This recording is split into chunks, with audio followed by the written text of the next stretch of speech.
سب کچھ ہو بیوی نہ ہو تو تنہائی کا احساس مار دیتی ہے۔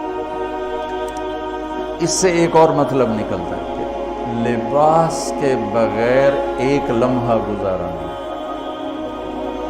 سارا دن پانی نہیں پیتے ہیں نا، اب میں بیان میں پانی پی رہا ہوں کیونکہ 16 گھنٹے تو گزارے ہیں نا، پانی نہیں پیا، کھانا نہیں کھایا، 16 سیکنڈ لباس کے بغیر گزار سکتے ہیں؟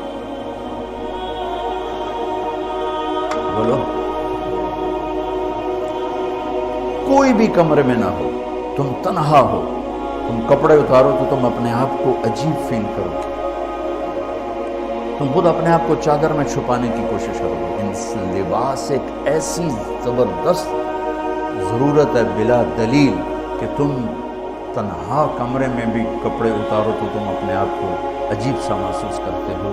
اس سے پتہ چلا کہ بیوی کے بغیر کوئی زندگی نہیں ہے اور خامد کے بغیر عورت کی کوئی زندگی نہیں ہے۔ یہ ہمارا بدبخت معاشرہ ہندی کہ کسی بچی کو طلاق ہو جائے وہ گل سڑ کے مر جاتی، اس کی شادی نہیں ہوتی۔ کوئی جوان بچی بیوہ ہو جائے وہ سسک کے مر جاتی، اس کی شادی نہیں ہوتی۔ کوئی 40-50 سال کا ہو جائے مرد، اس کی بیوی مر جائے، کوئی اس کو لڑکی دینے کے لیے تیار کوئی نہیں۔ وہ لباس کا لفظ بتاتا ہے کہ شادی کے بغیر انسان ننگا ہے اور ننگے انسان کا کوئی کہیں بھی گزارا نہیں ہے۔ لفظ لباس بتاتا ہے کہ ہم اس چیز کو رواج دیں کہ شادیاں ہوں، بیوہ کی شادی ہو، مطلقہ کی شادی ہو، کوئی اس کی بیوی مر جاتی ہے۔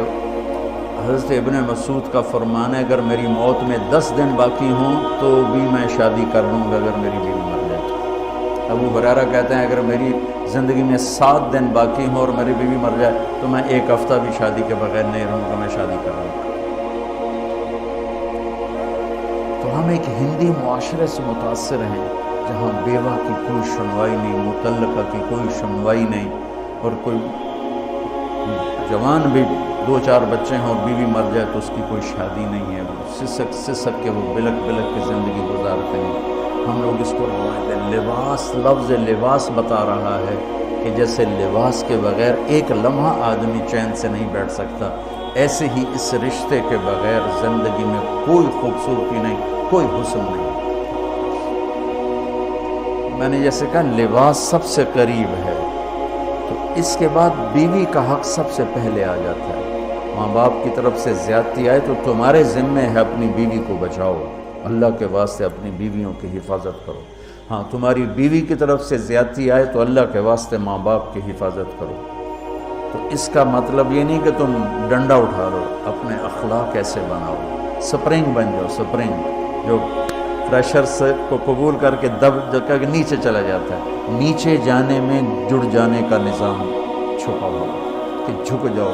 ماں باپ ناراض ہو ان کے پاؤں پکڑو، بیوی ناراض ہو اس کے پاؤں پکڑو۔ ذلت میں عزت چھپی ہوئی ہے، ساری زندگی کا تجربہ بتاؤ۔ ذلت اللہ کی رضا کے لیے ذلت اٹھانے میں عزت چھپی ہوئی ہے۔ ہن لباس لکم۔ کتنا ہی مجھے غصہ چڑھا ہو میں اپنے کپڑے پھاڑوں گا، مجھے غصہ آ گیا میں نے اپنے کرتے پھاڑنے میں، کسی یہ پاگل تو کرے گا، سمجھدار دوئے دا کرتا پھاڑے گا، اپنا نہیں پھاڑے گا۔ اب مجھے بیوی پہ غصہ چڑھ گیا تو میرا لباس ہے، اس کو تار کر دوں، گالیاں دوں، تھپڑ ماروں، تو ایسا ہی جیسے میں اپنے کرتے کو پھاڑ رہا اور اپنے کرتے کو تار کر رہا۔ بیوی کو غصہ چڑھے تو وہ اپنے کپڑے پھاڑتی، کپڑوں کے لیے کتنے حفاظتی نظام ہیں، الماریاں بنی ہوئی ہیں اور ہینگر بنے ہوئے ہیں، کریز خراب نہ ہو۔ میں جب پڑھتا تھا نا لاہور تو اسکول میں یا کالج کا میں سب سے خوش لباس لڑکا کہلاتا تھا کہ میں اپنی اسکول سے آ کر نا